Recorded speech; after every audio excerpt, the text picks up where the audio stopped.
We are joined right now with a very special virtual guest, Landry, former Miss USA, former Miss Louisiana, actor, host, and now author. Thank you so much for joining us virtually.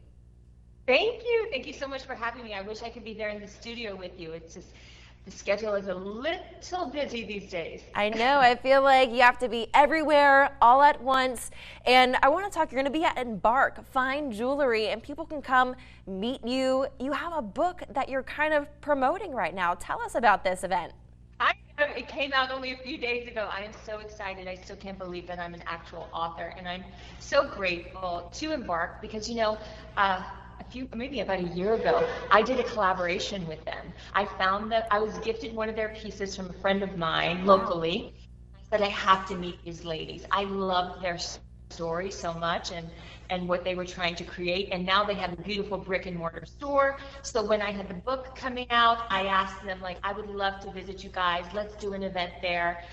So I'll be there signing books, doing a meet and greet. We're going to be doing some other special activations. So I really hope to see everybody there. Let's talk about your book for a second. You said it just got released. What's that been like for you?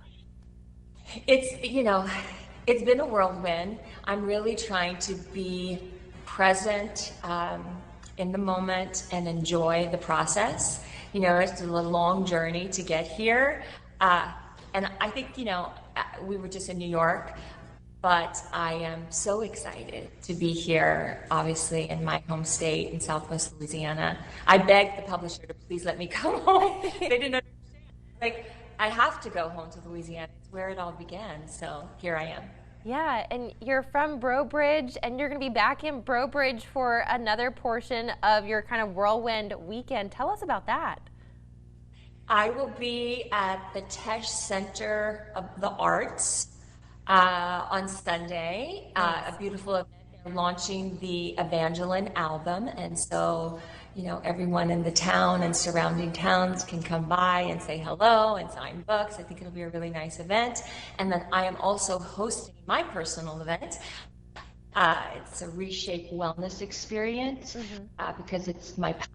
Definitely, what I talk about a lot in the book, never settling for less than what you deserve in life. And part of it is your health and taking care of yourself. So gathering that wellness community in Lafayette and then bringing some of my team from around the country to speak to these ladies with lots of cool activations. And I'm really excited about that. Allie, what was your inspiration in writing this book? Well, I wasn't really, I didn't think I wanted to write a book. I felt like I was still in my, and I have a company called Reshape. We have a website called reshapewithallielandry.com where all of this information lives. And my business partner really encouraged me. And I said, I'm still learning. I'm still on this journey. And she said, you really need to do this. And she brought the opportunity to me. And honestly, I had a lot of fear around it, and I always say that when fear shows up in my life, I know that that's the exact thing that I need to do. So I jumped in head first, and I'm actually really proud of it. I touch on a lot of different areas. I call them your heart shape, your soul shape, your mind shape, and your health shape. We really cover the whole entire person. I share personal stories only to help people to understand that thought process, give them a roadmap to get to their own reshape.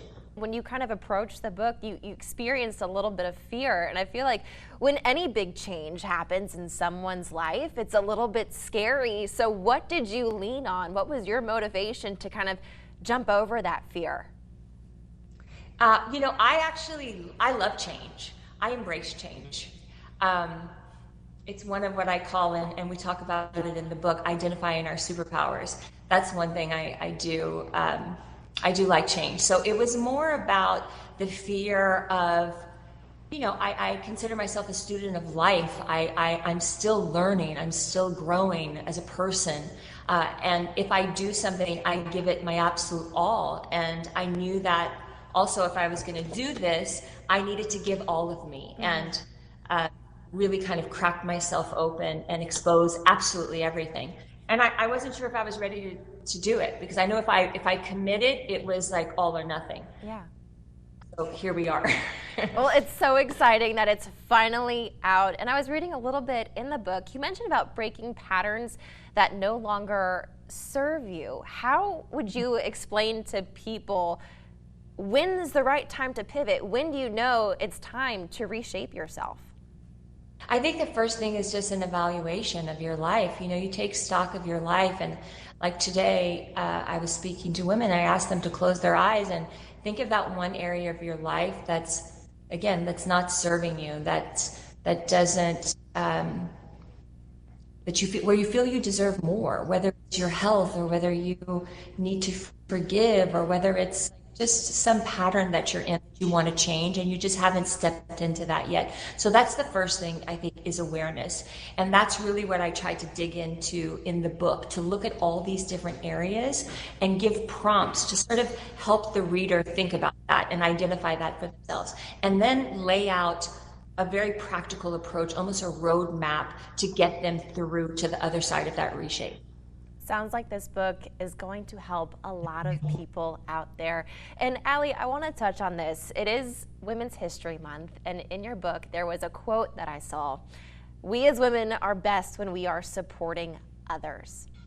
Why is that so important? You know, I was raised by incredibly strong women that showed up for each other.